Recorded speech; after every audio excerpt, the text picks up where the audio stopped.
Before we get into this episode of Speedrun, I'd just like to mention how this episode was made possible in part by ExpressVPN. If you're like me and live in Canada, but want to mooch off your soon-to-be father-in-law's Hulu account, then you need a way to make your computer think that you're in the States. That's where a VPN service comes in. ExpressVPN is the world's largest premium VPN service provider, with servers located around the world in 94 countries. With support for PCs, Macs, mobile devices, and even pretty much every modern game console, ExpressVPN is easy to set up and use. I mean, goodness, I even have it set up on a Chromebook. And I'm speaking from experience here, as someone who just finished binging the first 2 seasons of What We Do in the Shadows on Hulu. Now, usually, all of this along with a slew of privacy benefits could be yours for only $13 a month. But if you follow the link in the description of this episode or go to expressvpn.com/speedrun, you can sign up for 15 months of ExpressVPN at only $6.67 a month. And that's a total steal if you ask me. Anyways, thanks again ExpressVPN for helping make this episode possible. And now, let's get on with the show. Hello and welcome back to Speedrun, the fast-talking video game podcast. We talk about pretty much anything that interests us. My name, of course, is Jamie, and joining me as always is the one and only Jazzie. That wasn't the intro. Hi, I'm Jazzie. You know what, we wing it every time. You know, they call us Wing Street because we're winging it. We're off our game tonight because we tried using Riverside FM, but we literally just got it not too long ago, so we're like, oh, what are we doing?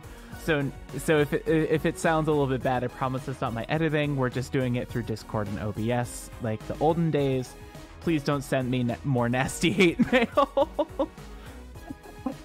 Please be kind on the internet, ooh-woo. Ooh-woo, please don't yell at me. I will cry. but joining us today, Jinx. Joining us today, yes, she is one of the best cosplay YouTubers out there, and also I think one of the largest cosplay YouTubers in BC, channel-wise. Ooh, and maybe. And also someone that I know personally in real life, AnyaPanda. How you doing, friendo? Not too bad. How about you? Doing good. Welcome to the show. Tell folks about you before we start the timer.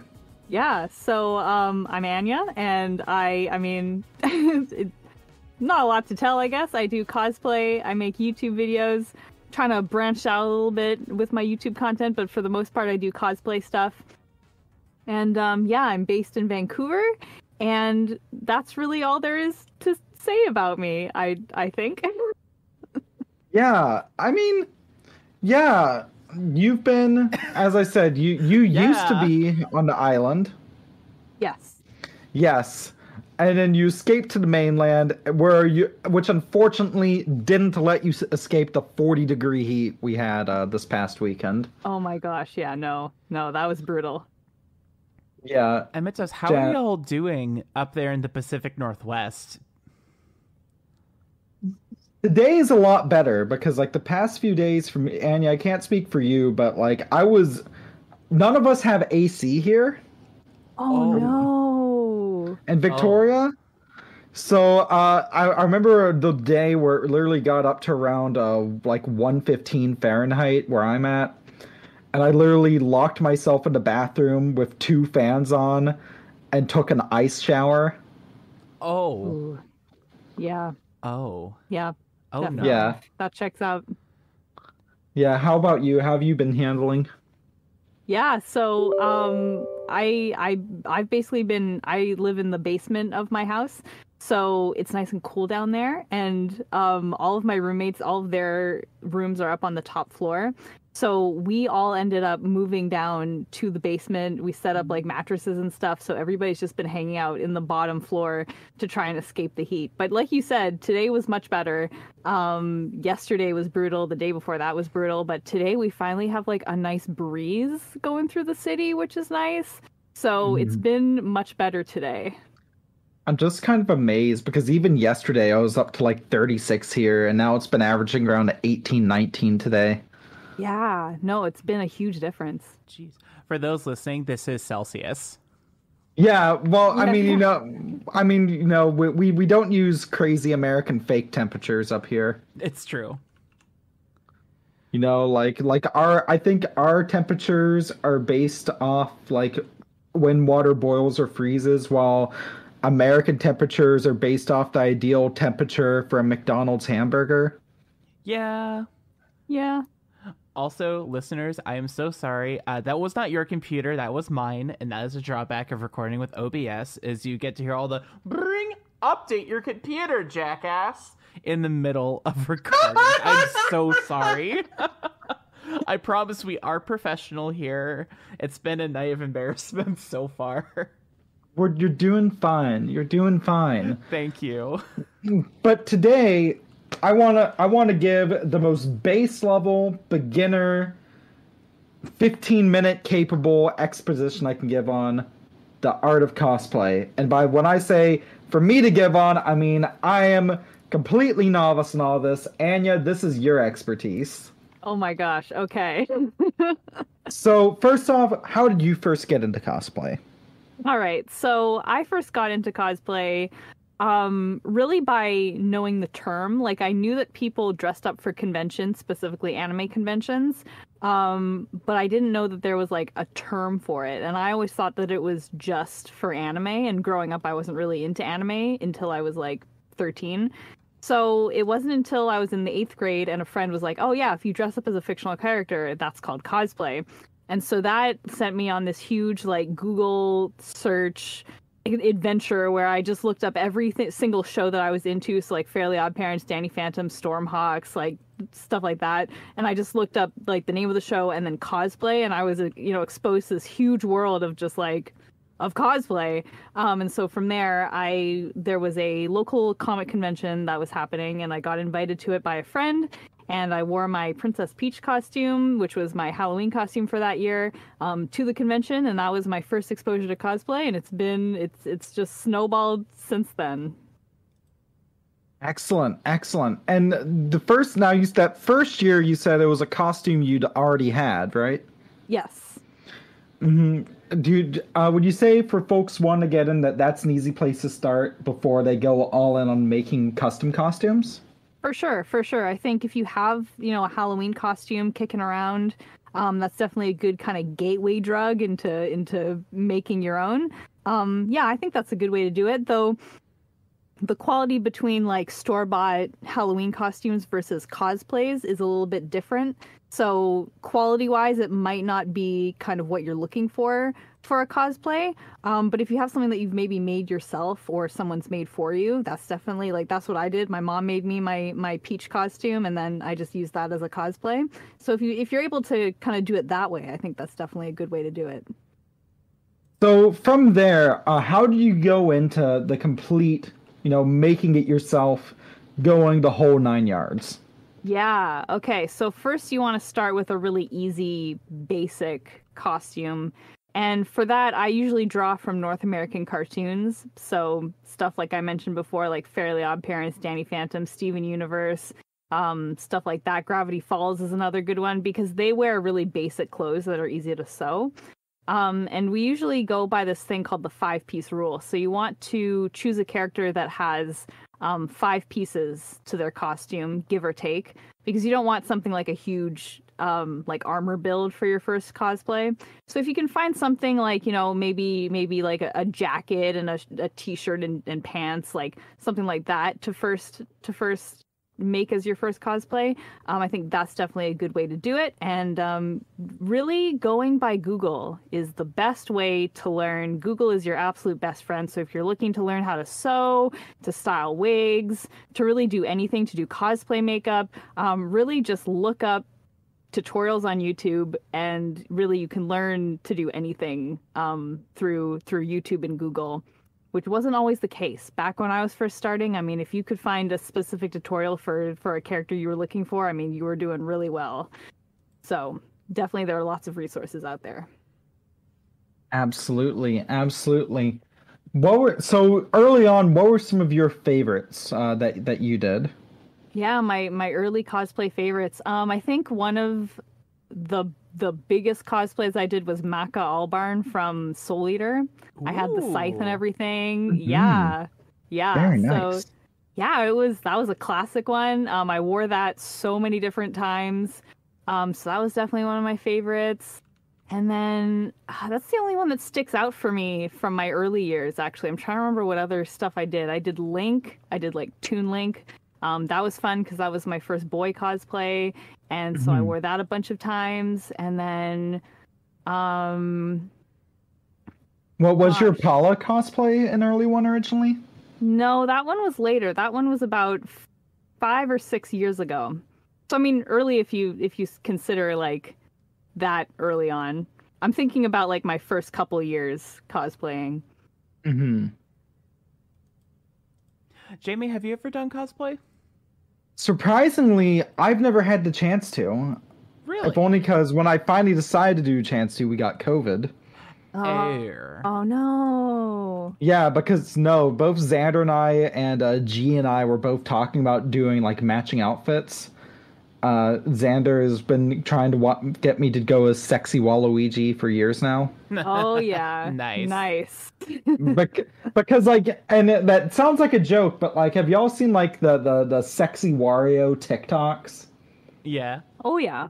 Yeah, like that, but Waluigi. Because I mean, Waluigi's the hot one. It's true. It's true. Waluigi is the hot one. He is the hot one. Like, not to get off too far off topic, but I think he's pretty wonderful. Oh, Jesus. Hey. I mean, tell you that's a man. He mustache me out. Oh my god. Amazing. Oh my I god. can keep going. I just want to see a Waluigi cosplayer in a Speedo, and I'm not sure if that is safe to say now that our show is sponsored, but we're going to go for it anyways. I just want Waluigi in a mankini. Yeah. I support Very this. nice. Yeah, I support this.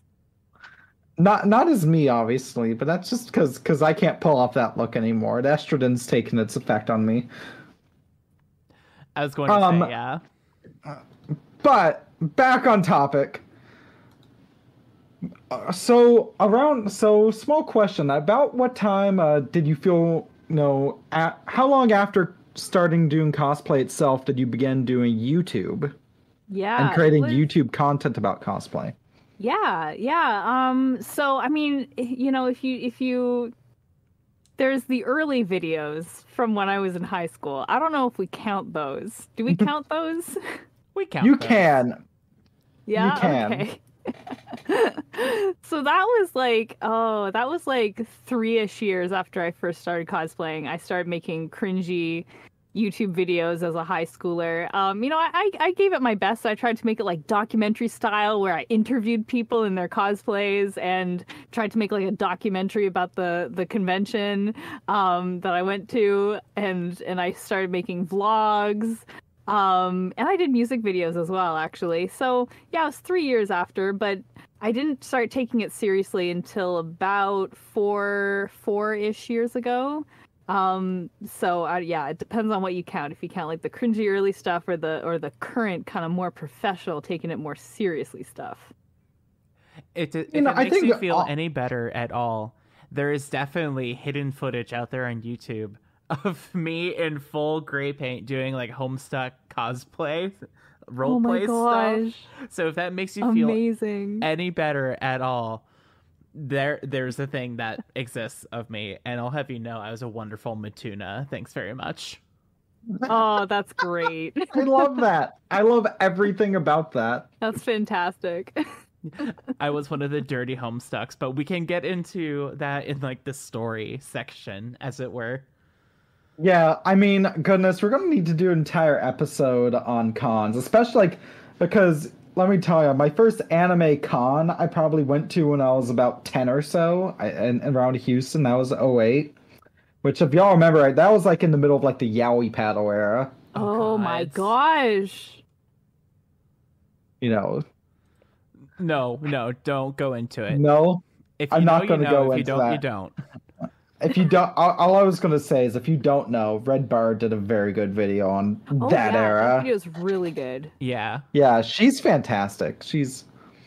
Yeah. So, but it's interesting because would you say that because I definitely say that over time, you've definitely found your niche and you found your vibe, so to say. Yeah. Yeah. Now, some of the so going into it, cosplay itself has become it's gone from being just, some niche out there to being something that's, truly not just a part of, convention culture and gaming and anime culture as we know it, but also something that's gotten a lot more products made specifically for it. Like, I know you recently did a video on robotic cat ears. Yeah, the cause ears. Yeah. Yeah, And, there's like, I'm sorry, go Oh, on. sorry. Yeah, no, I was just gonna say they're like they're magnetic like ears that move for cosplay. They're very cool. Is that at all But with related that, to Neko Mimi? I guess so. They're just go on your head differently. And they don't. I think the Nekomimi they move based on brain waves or something like that, but these ones move based on like sound or they just move by themselves. Oh, what, Yeah. okay. what's Neko Mimi? Neko Mimi was a huge, huge thing. Back when my primary conventions were still anime conventions, before I made the switch over to exclusively furry conventions, Neko Mimi ears were exactly like she said, was like there were these cat ears and they would move around. The rumor was that they were on brainwaves, but no one wanted to test it because it was like $300 at the time. Oh. Hmm. Wow. Wow. Wow. Wow. Yeah. So that's the T. I'm not sure if they still cost that. There's also like drama with the creator and like copyright and patent stuff. It got real ugly. That's a rabbit hole that we don't have time for. But Anya, what I think is really interesting as well with it though is that, cosplay has really become more than just cosplaying for you. Like I know you're doing voice acting as well now. Yeah. I'm studying voice acting. That's awesome. Yeah. But going through that, like not just talking early stuff in general, what is the most complex one you've done? And were you proud of it? Did you regret it? Was it a bit of both? I think yes, that's a really good question. I'm trying to think. I think the most complex one that I did, I think for me it was complex, but probably Tracer had the most complexity to it because that was my first and currently only time working with foam and like contact cement and plastidip and stuff like that. So having to make all of her little like her guns and her chronal accelerator and all of that stuff. It was definitely a very rewarding experience. Like it was a very long process putting all of that together, and it was a major learning curve, learning how to like use a heat gun and stuff like that. And I definitely could improve upon it now. But yeah, I mean that's one of the most like rewarding cosplays I've gotten to do because people's reactions to it. I mean, first of all, she means a lot to me because like I flip and love her. But like the reaction that I've gotten to that cosplay from people of all ages, like I didn't realize that so many like such a broad range of ages knew Overwatch. Like I've had like a 3-year-old boy get a photo with me. I've had like 10-year-olds want to get photos with me and they wanted to like talk Overwatch with me. Aw. Yeah, it was really cute. It was yeah, right? And then of course like grown adults being really excited to see Tracer. So like that was definitely a good experience for me. All the work was definitely worth it. And all the materials you listed off, those are some really, really harsh chemicals too. So pulling it off to the sheer level of quality that you did and you owned it, and it was amazing. I love your Tracer cosplay so much. And Thank you so much. I really appreciate it. yeah, no, of course. Yeah. My old crew that I used to run with, one of them was way into cosplay as well, and I definitely remember many nights putting Warbler in the oven and then also like, oh, this is a dangerous chemical. Don't huff this when mixing up silicone and everything. Oh my gosh. Oh God. No, for real.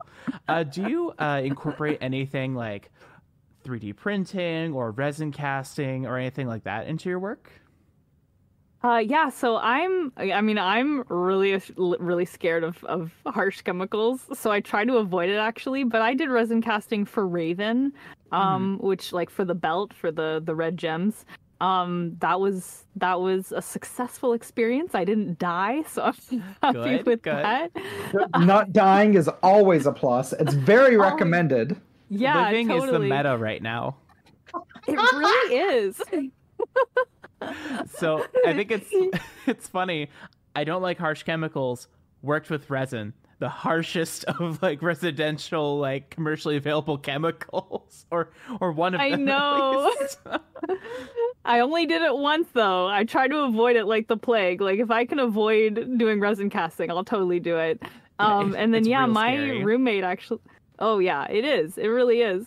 My roommate recently got a 3D printer, so they've been 3D printing stuff, and they 3D printed a prop for me recently. So Awesome. that's gonna be yeah. So that's gonna be kind of like a new addition to the cosplay arsenal. Jamie and I, we've been talking a lot about different crafting stuff like 3D printing and soldering, because I'm working on a new little series of videos for the channel called Stuff We Make, and we're really excited to get that off the ground. So anytime I get to talk shop with another crafty person, it just gives me so much life. So thank you for letting me pick your brain on that. Oh, of course. I'm always happy to talk about crafting. Honestly, like we just hit time, but if you have any more questions, Jazz, you're welcome to ask them. I don't want any nasty emails this week for the timing, so let's... You know what? If they want to be nasty about it, I'm going to say it. They're not real gamers, and they aren't invited to my party chat. Oof. Dang. Maximum disrespect.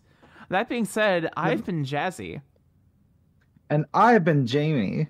And with us today has been none other than... Oh, Ban. do I say it? Do Yes. I say it? Or Yeah, do they you can say say it. Yeah, you say it. it? Okay. Anya. Yes, and where can folks find you on the world Wide web. Yes. Wow. I like You what can we just find did me- there. That was beautiful. You can find me on Instagram, Twitter, and TikTok at THE_AnyaPanda. That's ANYAPANDA, or on YouTube at AnyaPanda. There we go. And how can Excellent. people send you money? No, I'm not Oh, yeah, joking. do you It's a have a real Patreon? question. Yeah, It's a real like we have a question. Patreon? I do have a Patreon. Yeah, my Patreon is patreon.com/AnyaPanda. Please give me money. You heard it here. Money me. Money now. Money Now. us. Jamie, how can people give us money?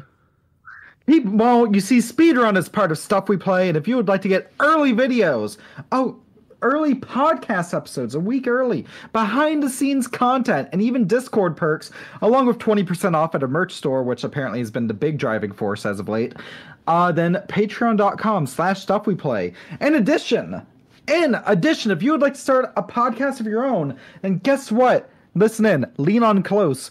Grandma I'm here, Jamie I'm here. has something to tell I'm you. here. Can you tell me a story? I'm here. Yeah, let me tell you a story about Right. growing up. You see, back when I was growing up, we unfortunately couldn't get paid podcast hosting through Podbean. Gasp. But now you can. And not only can you, but you can help out the show by going to podbean.com/speedrun or by using the code speedrun at checkout. What? Golly gee willikers, Grandma. also- I'm like 5 or 13 and don't have a debit card. Can I pay with V-Bucks?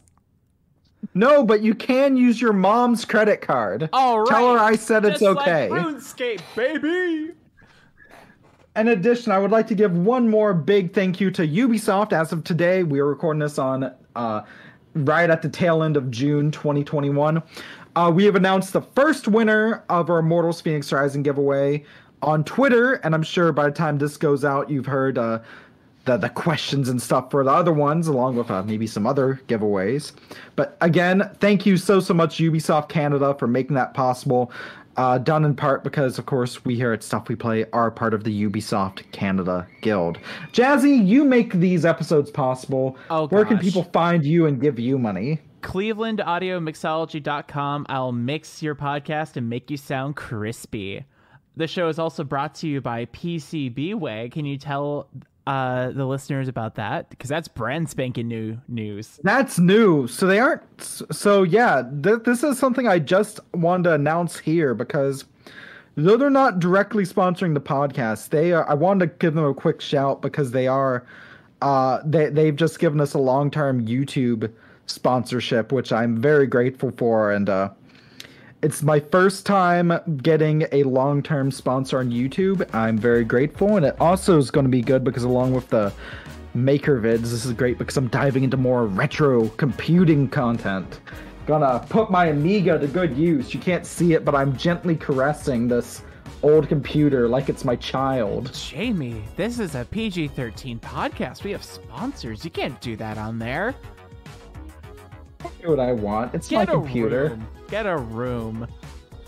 All right, let's wrap up the show. Lots of people give us money. Anya, thank you so much for coming on the show. We will see you in literally 4 seconds after we end, but the listeners will see you next week. Yes. So on that note, I've been Jamie. I've been Jazzie. And Anya, you've been Anya. Yes. Thank you very much for listening. Stay classy, and we'll see you next time. And bye.